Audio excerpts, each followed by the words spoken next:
Broadcasting from the commodity capital of the world, Zurich, Switzerland, this is Insider's Guide to Energy.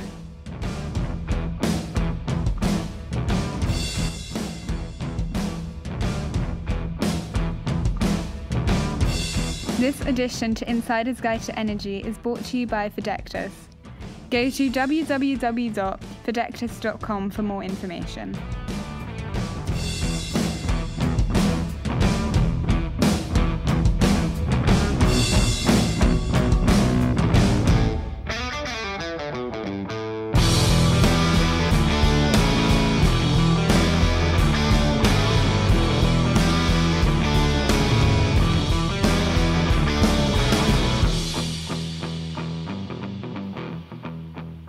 Welcome to Insider's Guide to Energy. I'm your host, Chris Sass, and with me, as always, is co-host Johan Oberg. Johan, how's it going? All good, Chris. Another week, another show. Looking forward to this one out of many reasons. But it's been a good week. Obviously, as everyone else, I've been following the COP26. We mentioned that on one of our previous shows, but it's ended now when we broadcast, and I think it's quite related to what we do. Yeah, I mean, it's been fun to watch. There's been a lot of press. In fact, I came home from the office today and needed a few minutes downtime before we did the recording night. And I laid down and picked up my phone and started surfing the news. And it was almost depressing. It was just one energy story after another. I was looking at BBC News. I went to some US news sites. And I was like, man, this is a bit depressing reading all this this kind of environmental news. It wasn't particularly rosy and pretty much headlines. So, hopefully we get together with our guests and things and we find a direction that, my kids aren't reading news as depressing as I'm reading, when I come home from work these days. No, but it's funny as well, from a marketing point of view and a communication point of view, it's quite funny to see the kind of the shift from communication from individuals and corporates in just a matter of months. Now, suddenly everyone, the most important thing is sustainability, etc. I hope they're sincere. I really do. I hope they will keep it, but I'm just afraid that a new trend will come around the next month and then they will have another topic. But we'll see. We'll see. Yeah, I mean, I think it's about economy, right? So with so much going on with COVID and the craziness in the world, there have been some setbacks, even when the COP meeting got moved. And so for me, the risk is the economy. There's risk in the economy all the way around us. And, some people are going to worry more about the economy than maybe some of the suggested measures, I think, and that will probably slow things slower than people like. But on the bright side, for this week's show, we get to talk to someone that works at a think tank. He spends his time thinking about hydrogen and energy, and he was really nice. He's got a paper coming out on the 18th, and we're kind of talking to him about the subjects that they're going to release in his paper coming out. And it comes just on the tail end of, we just did a show a couple of weeks ago where we interviewed a hydrogen company. So we're starting, you and I, to get our toe in the hydrogen, dipping our toe in the hydrogen water, for lack of a better expression, and see what's going on. So I'm really looking forward to it. I've come up with some questions. In the pre-call with Luca today, I was talking to Luca and I said, the one thing that I'm picking up around hydrogen is the economics don't always work. And having been in engineering my whole career, is occasionally you get a problem that seems like it's a solution looking for a problem. And I want to make sure hydrogen's not that. I'm going to challenge our guest on that because the economics are a bit challenging, especially without subsidies and without government support. And so is this going to be, the equivalent of blockchain was in energy, where everyone says it's going to solve every problem? Is hydrogen one of those ones that's, it doesn't do this. Okay, so we can't really heat homes, or we can't do this, but it does this one really well. And then, if we only had some regulation, the economics work. And so that's kind of some of the stuff that I'm interested in because, I love it from the science point of view. I just kind of wonder about the business end of it. No, I agree. I think that you're spot on a number of things. What intrigued me a little bit as well, I read this article in the Forbes magazine a few weeks ago in terms of the transition of industries. And are we talking about the actual production of energy and the digital technologies that are entering the market? But one of the things they highlighted in this one is that there's a lack of younger people coming into this industry as well. They were highlighting a few industries where there is actually a knowledge gap in the next 10 years. And energy was one of them. And if I'm not mistaken, I hope I'm not here, our guest is also not just representing some of the new technologies around, but also representing a new generation, which I think will be quite interesting to kind of drill down to a little bit as well, to see, why do you get into this, and what motivates people around this. But we've been talking long enough about our expectations and what we think. I think it's time to introduce the guest, and I'll do my best with trying to pronounce the name. And welcome to the show, Gniewomir Flis. Hey, it's great to be here. Now, I actually think I'm getting closer to 30 than not. So I'm not sure. I'm not sure if I'm a great voice for the new generation, but I'll do my best. Yeah, but if we look at the average of the energy industry, then by far I see as young. But that's only a number. It's also, I think, what's behind. So I'm really looking forward to this. But for our audience, before we move forward, who are you, and who is Agora? Right. So I am a project manager for the hydrogen stream at Agora Energiewende. And we are a think tank headquartered in Germany, but with a global presence. And our mission is to suggest policies that are evidence-based, that will allow us to reach climate neutrality by 2050, whilst retaining growth in the economy. So who are you? A think tank. I like it. We've had a similar parts of it as well. Trying it from lobbyists to research papers, etc. This is a big area. There's a lot of stakeholders involved. Who are you the think tank for? Who are you working for? Who's your customers? Well, we don't really have customers per se. All our research is publicly available. We are just willing to engage with anybody, or well, actually not willing to engage. We are willing to engage with anybody, really. And our research is directed at everybody, but or at least designed to be picked up by anybody.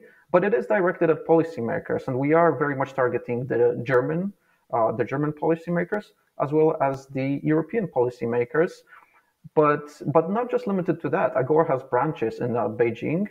Recently, we will be opening a branch in a small branch. This is actually just a pilot project in Russia, and we have an office in Bangkok.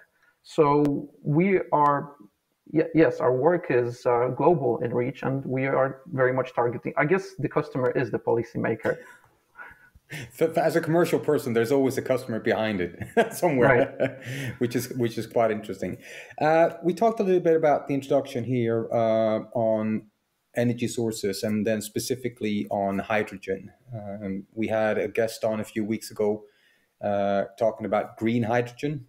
In your words, when we kind of drill down a little bit in the world of hydrogen, how would you kind of define it, and what does it kind of stand for in your view? Right. We're talking specifically about green hydrogen or hydrogen in general? You decide. Right. Well, so I would say that in general, hydrogen is a crucial tool for reaching climate neutrality, but it is secondary to directed electrification. And the most important type of hydrogen by far is green hydrogen or renewable hydrogen, because this is the only hydrogen that is truly sustainable in the long run. So yeah, I like the green hydrogen conversation. In fact, I think if you're going to produce it, it's there. I do know from some of the research that you're doing that you did talk about supporting some of the more gray, like I think there was some reference from stuff I've seen you release or about to release that talks about Russian still using fossil fuels to generate hydrogen, things like that. But it didn't seem that in your long-term strategy that you were totally opposed to it in the short run. It seemed like it was more of a band-aid to get us to all green. Was that a misunderstanding of what you were trying to communicate? Because I could have swore there was kind of a blue hydrogen era in there from your perspective that was okay. Yes, so we need to draw a line between the different types of hydrogen. To be clear, Agora does not support any expansion or continued use of gray, which is unabated hydrogen from fossil fuels. Now, what you've alluded to is the idea of having blue hydrogen as a transitory tool to a broader renewable hydrogen economy. And it's true, this is quite a controversial topic, and we've seen research recently come out from America by Robert Howarth and Mark Jacobson, which showed that under certain circumstances, notably when there is lots of uncontrolled methane leakage and low carbon capture rates, blue hydrogen can actually be worse than natural gas. But in some ways, this is a fringe case, and what we at Agora are trying to put forward is strong standards both on methane leakage and on carbon capture. And when you are compliant with, or if a project is compliant with these strict requirements that we've proposed, then realistically, over the next decade or so, the entire life cycle footprint of that plant is not much worse than hydrogen made from renewable electricity, that hydrogen made by electricity, but with some backing from the grid. So let me step back a little bit, because I just kind of dove in based on where you were going, and with the green and doing that. So your premise that in kind of preparing for the show is you're focused a lot on what we can do in the EU for hydrogen, I think, is where you're focused in the near term, and you're going to be releasing a paper and talking about here in the next weeks to come. And so go back to my opening statement, where I kind of said, is this a solution looking for a problem? So, when we had our guest on a few weeks ago, we had a company that had hydrogen trucks, and it was a pretty sexy story. And they had a hydrogen plant. It was green atoms, electrons going all the way through the truck, and it was doing all kinds of great things, right? But it was a corner case because we happened to be in Switzerland at the time, and Switzerland has a tax on diesel and makes the economics work. And I recall our guest, saying on the show that, should we want to roll this just over the border, just a few kilometers away, you would need subsidies or something to make this work.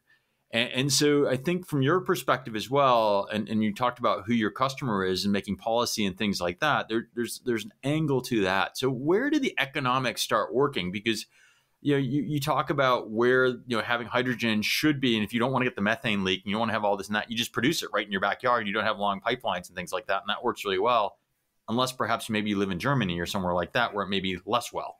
So maybe I'll let you talk from there and just kind of express where I'm trying to go here.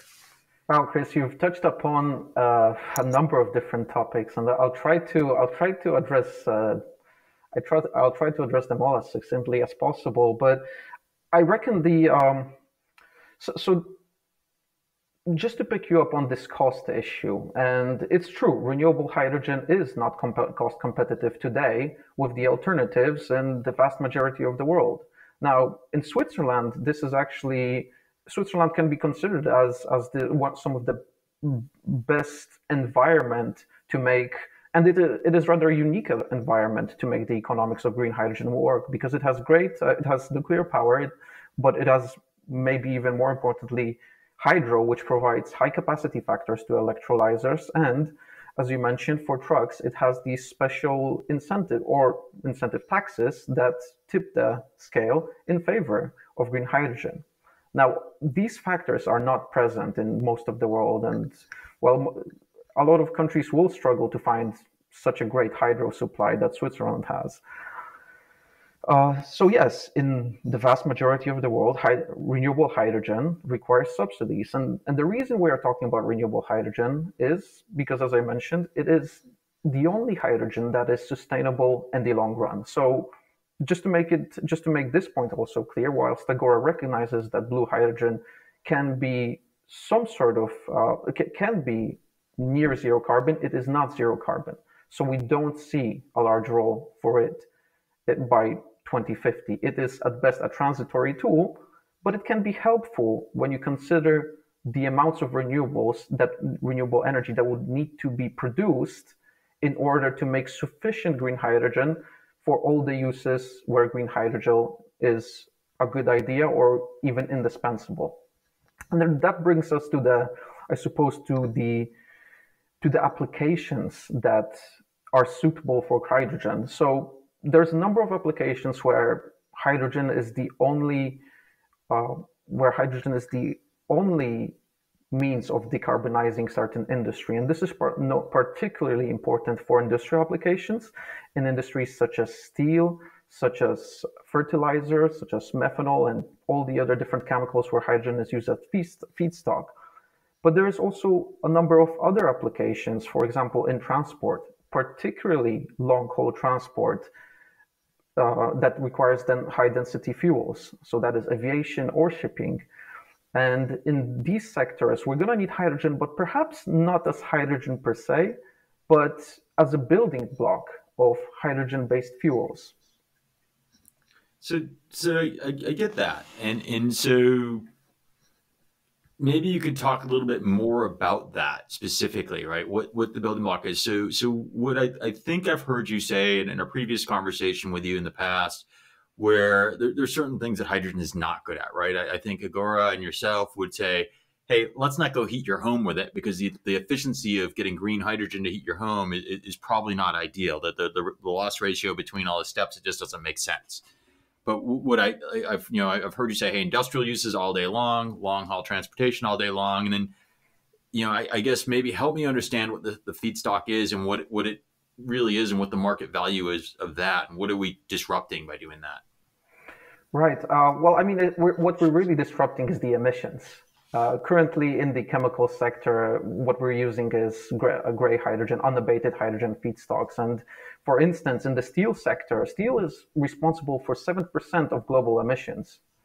So switching steel manufacturing processes from coking coal to green hydrogen allows us to abate that. Now, there is no business case for that today.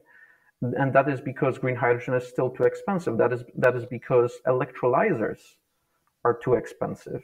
And that's why we need policy support in these sectors to bring green hydrogen essentially to cost parity with fossil fuels. And I suppose the final message here is that, yes, we can, on one hand, so some might retort that, oh, well, why don't we let carbon pricing do it? Well, eventually carbon pricing will get us there, but we're talking sometimes about carbon pricing to the tune of 300, 400 euros per ton of CO2. But we need to make that switch over now because of the reinvestment cycles in industry. So if I want to jump back a little bit to follow up on Chris' questions in terms of what drives what, the chicken and the egg kind of a thing. And if we look at the Swiss example, it's too small of a market to actually make something out of it, especially if you look at the transport industry. But if hydrogen or green hydrogen in the long run, and I have two questions around this, is kind of a way forward on heavy traffic or on airlines or boats or anything else. But who drives this development? Because for me, it is, I might be wrong here, but it feels like this is a decision made by the OEMs, the automotive industry. They will say, this is most beneficial for us based on the infrastructure that we can build, based on the infrastructure that is provided and the price that we can get. So if green hydrogen or hydrogen is not really available to the price with the infrastructure, then sorry, it doesn't matter how good it is. We're going to continue doing it in another way. Even if from a hydrogen point of view, it could be the best solution. So how does this work? So are you asking automotives from the steel production point of view, Johan? No, I'm just thinking from an industry point of view. If we're supporting an industry, let's say the automotive industry, then how do we ensure that hydrogen is not driven just because hydrogen is a good solution, because the decision might be taken elsewhere, for example, at the OEMs? Right. Well, what's good for the OEMs, it's not necessarily what's a good use of taxpayer money. So in that regard, this is essentially the crux of the Agora no regret approach. This is why we went out and we surveyed all the sectors where hydrogen is proposed, and hydrogen is proposed in many sectors as it is an incredibly versatile molecule. But when you look at, for example, Michael Liebreich's hydrogen ladder, he has a really elegant way of presenting the uses of all the uses of hydrogen, and he ranks them from the ones where hydrogen is essential, irreplaceable, and these are the feedstock applications where literally hydrogen is the building block and you cannot take it out of the equations, to uses such as hydrogen in home heating, where there are competing alternatives and where hydrogen is 6 to 8 times less efficient than a direct heating alternative through a heat pump, for instance.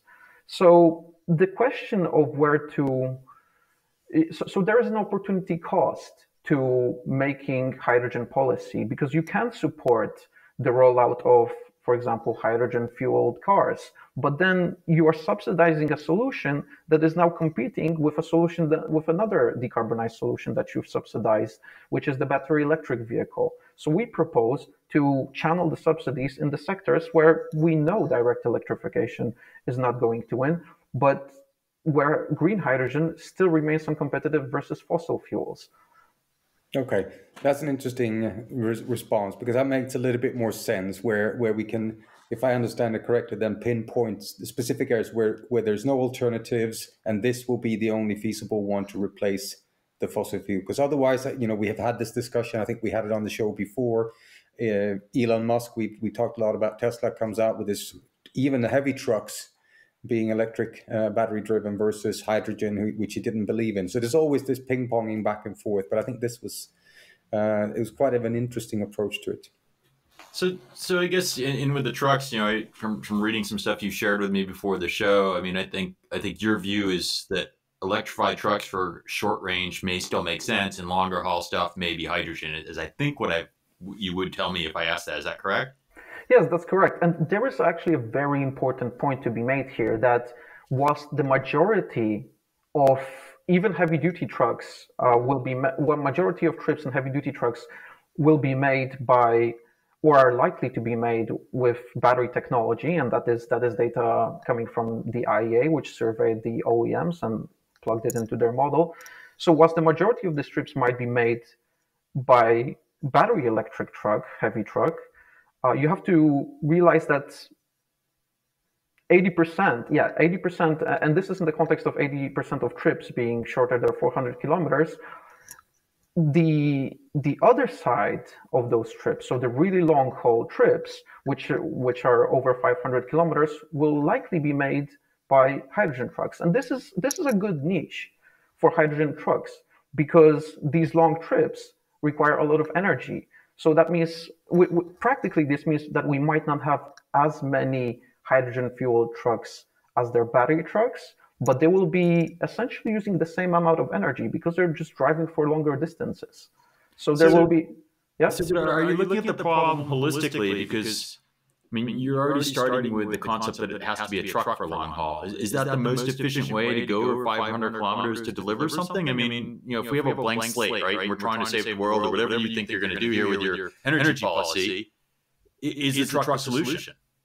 Well, there are alternatives. We can be using as well boats where there are waterways, or we can be using rail where it's possible. But a lot of freight in the EU is carried by trucks, and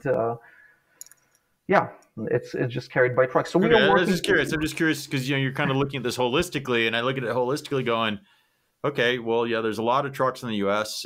As an American, it's just part of our culture, right? The Teamsters, the whole truck culture is an American thing, but it doesn't mean it's the most efficient way. In fact, there's shortages of drivers as we go forward. So finding people to drive those long haul trucks is also a problem. So it's not just fueling them, but you need, the way they work today, until you have a full autonomous truck and someone trusts that, you have driver shortages, right?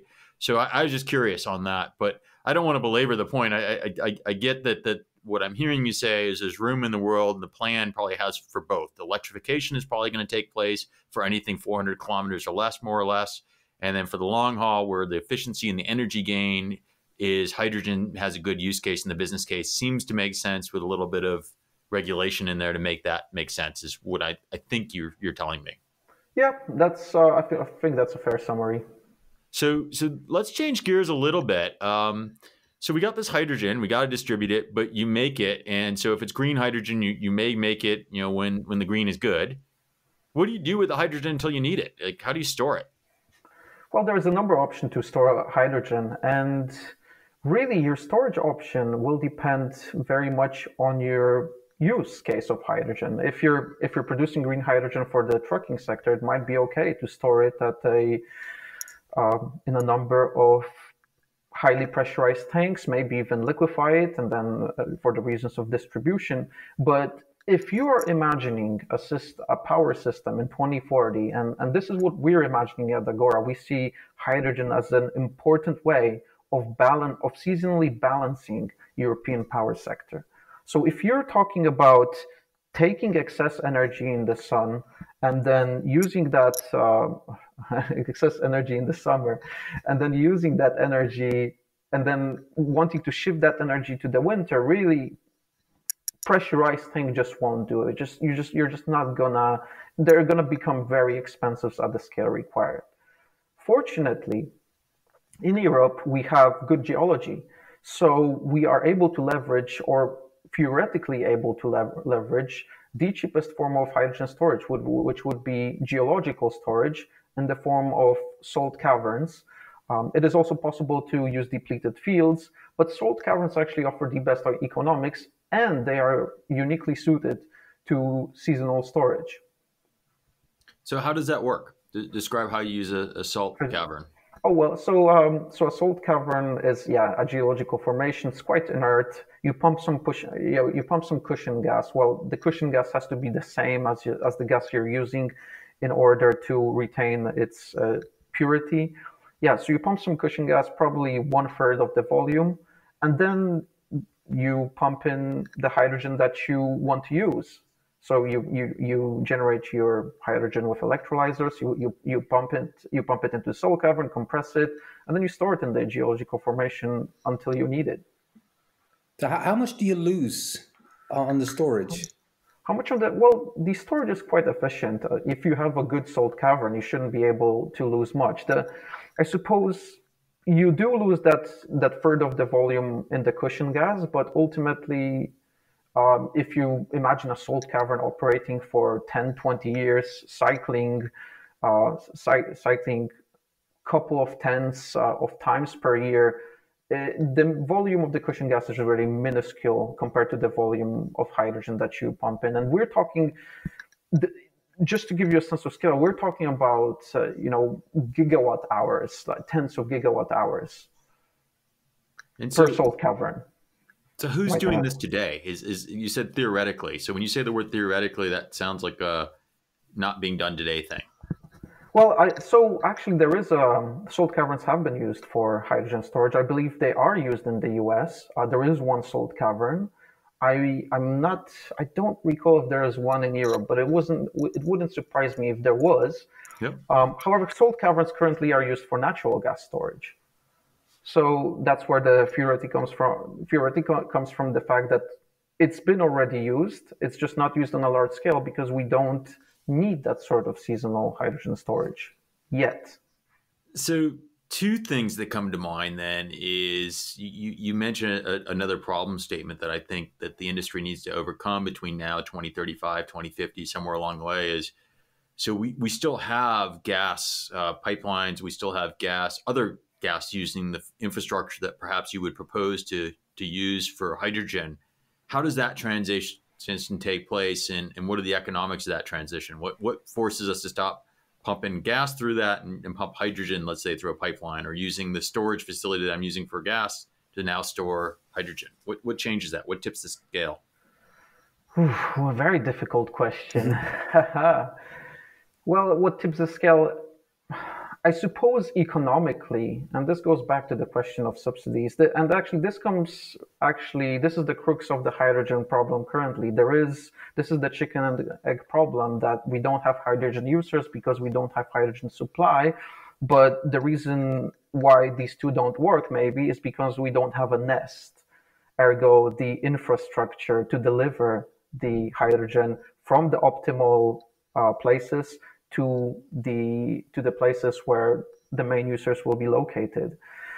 So it is a big debate currently in Europe. Okay, how do we get this hydrogen infrastructure started? And the gas transmission system operators are saying, look, we've got a great deal of assets on our hands that we don't want to decommission or leave stranded just yet. So they're proposing to repurpose these assets, and I'm hoping we get to repurpose the Assault Caverns at least. When it comes to the pipelines, well, the gas TSOs, their reasoning is that repurposing them carries 1/3 of the cost of building new infrastructure. So there's the economics argument there for repurposing existing gas infrastructure. Then some independent analysts say, well, maybe it's not 1/3, maybe it's a little bit more expensive, 50, 60, 70%, but it's still cheaper than building a new infrastructure. So there is an economic argument for repurposing existing infrastructure. However, what worries me, and it worries me deeply, how are we going to, and this touches on your question, and it doesn't even answer your question, Chris, but how are we going to stop using gas at the same time as we're going to start phasing in hydrogen? And in some places, such as Northwest Europe, where there are parallel pipeline networks, where you have the high calorific gas and the low calorific gas networks, and the low calorific gas networks are being phased out, so you suddenly have capacity that you can convert to hydrogen. Okay, that works. But actually, there is very few places or not very few, but there's rather few places across Europe where you have these parallel networks where you can take one line offline. And yeah, this question worries me, and I don't think anybody has an answer to this. So, out of curiosity, and when the discussions are obviously ongoing in terms of building this infrastructure and utilizing existing decommissioned or existing transformational infrastructure, or building new one, no matter what, there will be a cost involved, one way or the other. And just out of curiosity, who in those discussions, who takes this cost? Yeah, another great question that is currently being hotly debated, especially in the gas circles. I suppose from the gas from the gas operator perspective, they would love it to. They would love the state to just come in and shower them with subsidies somehow. Our view is, I suppose, that the state should take a role, should establish an entity and finance the infrastructure. The state should take a leading role in financing and actually planning and building this infrastructure, because there is an incentive for TSOs to, of course, overbuild the infrastructure overbuild their infrastructure, just because that's their business. Whereas the state can more prudently take into account the no regrets demand. But which is obviously one part of the discussion. But would that work across the globe? If you look at some European countries, it might be easier where the state has a bigger stake in infrastructure in general and a major decision. If we move across maybe to the US, and correct me if I'm wrong, Chris, it's more of a privatized, well, even Europe is that as well, where maybe it's not as popular of taking that cost centrally. Maybe in the new package of comes out now, I don't know. But is that also something that you see, or is still this discussion is still up in the air and then kind of? No, that's an excellent question. I believe in Europe has the most advanced discussion on this topic, but there are ideas in the US also to repurpose these pipelines.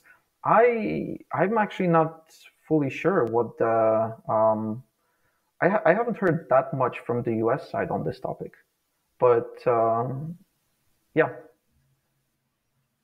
So we've talked about storage. We've talked about the economics a little bit.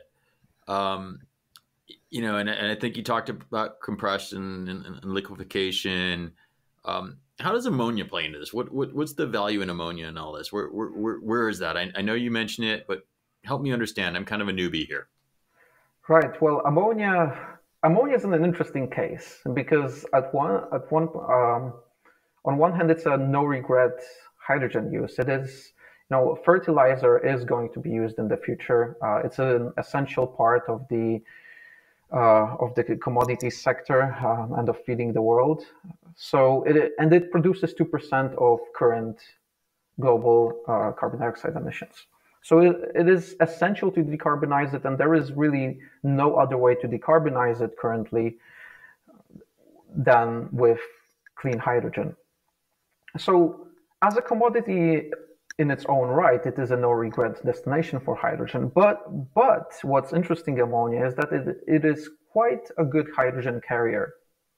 It is, and because it is used as fertilizer, because the technology is perfected, we have the know-how and we have the expertise, and actually many exporting and this is actually more important, importing facilities across the world, which has led the producers of ammonia to propose that we use ammonia as a hydrogen carrier, because you can embed hydrogen in ammonia, and then at the destination, using a little bit of heat, or rather, actually, should I say, a substantial amount of heat, you can liberate the hydrogen from the ammonia molecule, and boom, there you have it, your hydrogen. And the advantage of using ammonia is that it can be stored at minus 33 degrees Celsius, compared to liquid hydrogen, which becomes liquid at minus 250 degrees Celsius. So ammonia is quite a bit easier to store, significantly easier to store, and because of that, it's significantly easier to transport. Not to mention, we already have the global supply chain for that. So this has led some to propose ammonia as a hydrogen carrier. The challenge of that is that the entire process of taking renewable energy and then converting it to hydrogen and then going through the Haber-Bosch process and then shipping that ammonia somewhere for it to be cracked back to hydrogen, it's a lot of steps, and each one of these steps carries a significant energy penalty, which is why we don't see ammonia as a long-term, or at least hydrogen shipping through ammonia, as an efficient route of hydrogen supply, we only see it as an interim solution when pipelines are still not available. But in the longer run, it is pipeline transport that is cheaper, that works out cheaper. So assuming you can get the pipeline, right? Assuming that assuming you can get the pipeline, but there is an important imperative to get the pipeline, because if you are if you're a steel mill and you're competing on a global level, let's assume in 2040 that that the carbon border adjustment mechanism is in place and you're competing with others, you want to get your hydrogen as cheap as possible, or not even steel. Maybe steel is a bad example because the cost of hydrogen doesn't affect it. It affects it significantly, but the cost of final product is not affected that significantly. But for other chemicals, this is very important. The cost of hydrogen is very important, notably, actually ammonia. But yeah, you want to be able. For a successful industrial policy in your country, you want to be and to protect against carbon leakage, you want to be able to have the cheapest feedstocks available. And this means accessing the cheapest possible hydrogen. And this is best done through pipelines. So there is an imperative for the state or for nations that care about their industries to do exactly that, to make those pipelines happen. So to go back to Johan's question in the beginning, so looking kind of at your professional career, you're clearly passionate about hydrogen. Your last few jobs have been about hydrogen. You're making bets on you're talking about 2040, 2050 of where hydrogen's going. So talk a little bit about your experience in the business. So you've gone out, you're clearly you joined a think tank, but I think you were doing education on hydrogen in the past and things like that. Maybe tell us a little bit about your journey. I mean, I get that you're not 18 and just diving into the industry, but I also get that your journey might be a little bit of interest to the audience as well, as how you got here and how you got to be an expert in hydrogen. Right. Where do I start? How far back do I go? My background is as a chemist. I studied medicinal chemistry at University College London, and then I decided I wasn't really too keen on pharmacology, and that's where I picked up environmental. I sort of became interested in atmospheric chemistry. I thought the environmental topic is quite interesting. That led me to realize that, well, we are facing a climate problem, and we are facing, and part of the problem, the solution to that, of course, is deploying new technologies, fossil-free technologies. But the problem is that these technologies are not seeing enough finance. So that led me to pick a master's in climate change and finance at Imperial College London.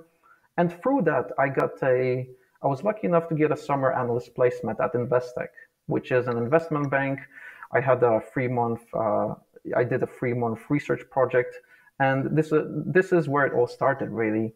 I did a 3-month research project looking at the battle lines between hydrogen and competing technologies across the different sectors, so transportation, heating, and power. And that was sort of my first encounter with hydrogen. And that's when I realized that hydrogen is being hyped up as the solution to decarbonizing transport, but it's already being taken over by batteries. And this was in 2017 when I was looking at it, and the chasm just got wider since then. But it did look to me as it might be important in heating, because of the difference in the heating profile in sort of energy consumption in winter versus summer, and the electricity profile pretty much stays relatively flat throughout the year, but the heating profile ramps up. The power demand from heating ramps up 5 times in the winter. So at that time, I thought that hydrogen would be a useful use in the heating sector. I definitely thought it was good use in the power sector to back up renewables and do seasonal shifting. And then I spent 2 years working, after this, I spent 2 years working with Michael Liebreich. I spent 2 years working with Michael Liebreich, where we delved deeper into this story of hydrogen. Eventually, I realized that there's not enough public info, that there are closed door discussions closed door discussions for stakeholders. For stakeholders in the hydrogen economy, but they weren't sharing the full picture of the world. And I started doing my own analytical work, releasing it publicly on Twitter, and this led me to start. And through Twitter, actually, I got connected with a platform, Terra.do, where we started together a course on the new hydrogen economy. I guess from then on, I got. My profile grew, and I was able to connect with this think tank in Berlin, where I was already residing, and the rest, as they say, is history. However, one last note: I talked about hydrogen, how I thought hydrogen was a good use in heating. That was one of the mistakes I made early in my career. I no longer think it is a good use for the heating sector. I would say that was inconsistent with your company's current position. If you let that go, I would have called you on that. So you ended up with this think tank. So for our audience in the energy industry, what does an analyst or a person at a think tank do that thinks about hydrogen? What is your job involved? Like what does this think tank do around hydrogen other than release papers saying, hey, to get there by 2050, these are things that might need to happen? What else are you guys doing?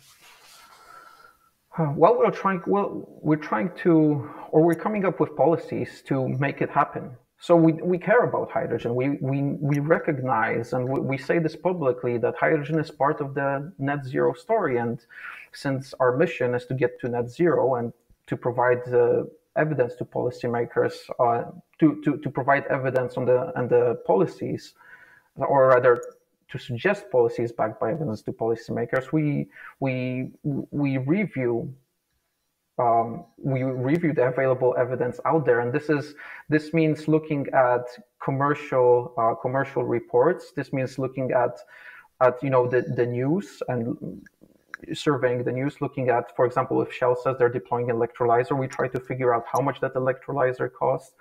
And based on that, we agglomerate this data, we try to look for future trends, and we try to make the policymakers aware of these future trends, while suggesting policies that will sort of ride the wave rather than going against it. So I know we're coming. Sorry, go on. Yeah, so essentially it's I would say half analysis and half creative writing. So I know we're coming up a little bit of towards end of time. It's been really interesting. I have a final question, which probably could be a show on its own. So I'll see if you can answer it fairly short. But coming back from your background and what you just described, we know the technology of hydrogen is part of the carbon-free future. But in order to get this done, and we've covered a lot of these different areas in today's show, there are so many stakeholders involved, and as a in your current role, obviously you need to kind of touch base with all of them to make sure that this ecosystem of stakeholders works. What have been your biggest or largest kind of, I wouldn't say challenge, but maybe surprise in this kind of ecosystem of I didn't think about this. Maybe the technology was right. Maybe the politicians or the decision makers, the infrastructure. Was there scenarios where, oh, this is something I never thought about, or this really came as a surprise, good or bad? Yeah, I suppose something that, waste to hydrogen, really, and closing more sort of closing the circle on our agriculture emissions. We are so focused, or at least the world, or maybe not even the world, just the hydrogen bubble is so focused on green hydrogen and to a certain extent blue hydrogen, we forget that there are so many other ways of getting hydrogen, and those are, for example, wastewater treatment or closing the circle on agriculture emissions or on agricultural feedstocks and bio feedstocks.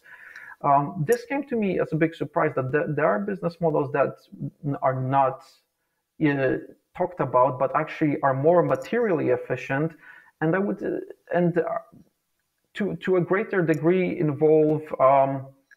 would even involve development, like human development, and creating more jobs and opportunities than a simple line manufacturing electrolyzers. And I suppose, that's I'll end it there. So I think as we wind up the show here, one thing I'd love to hear you talk about is you mentioned to me in the pre-show that you've been writing a paper that is coming out, I think, on the 18th of this month. Maybe you could give a little commercial for your paper, because I'm sure our audience might want to know what it is and what you're releasing. Right. So the paper is called 12 Insights on Hydrogen, and it is a policymaker's guide to navigating the hydrogen wave towards sustainable application and supply. So who should be downloading that, and who do you want to read that?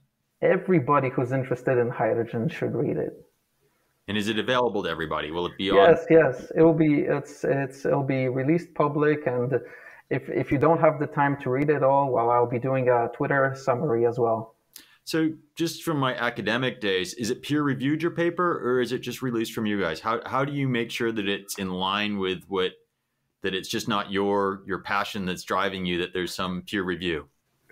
I suppose it is my passion, or rather our passion, that's driving it. We don't have an official peer review process, no, but internally. I was just curious, because you're putting out an authoritative paper, and I just kind of like, okay, you want people to download it and take action, and so I'm curious. Yeah, well, the paper has been reviewed internally by us, but if you don't trust us, of course, everything is sourced, everything is transparent, and if you join, you can always ask me a question on Twitter about it, and feel free to discuss it with me or challenge our assumptions.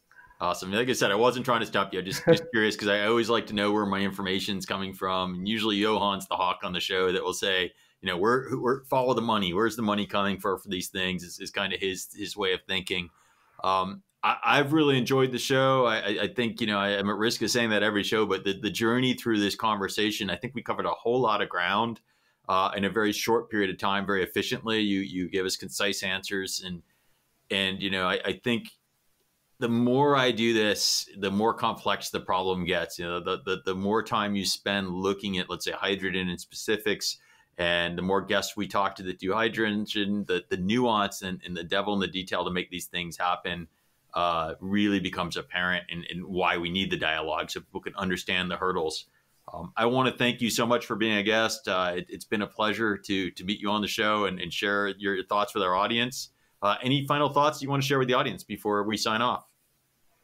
Yeah, no, I just wanted to say thanks for having me on the show.